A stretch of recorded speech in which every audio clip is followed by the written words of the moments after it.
This video will guide you through the assembly of the Garden Patio Decor garden bench.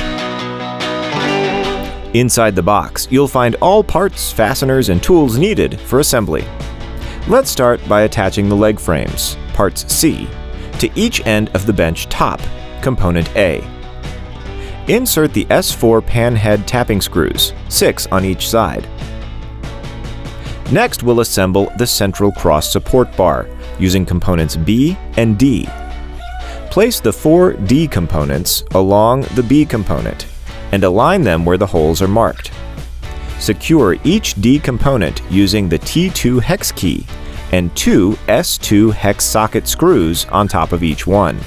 Then use the T1 nut driver to secure 2 S3 nylon lock nuts on the bottom of each one.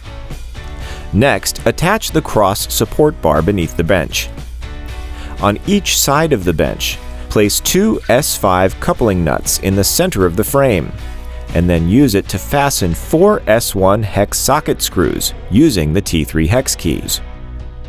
Lastly, further secure the cross support bar to the bench by inserting 6 S4 pan head taping screws into each of the D components using the T3 hex keys. Flip the bench upright and check that everything is aligned. That's it! Your NewTek wood garden bench is ready to use. Thank you for choosing Garden Patio Decor by NewTek Wood.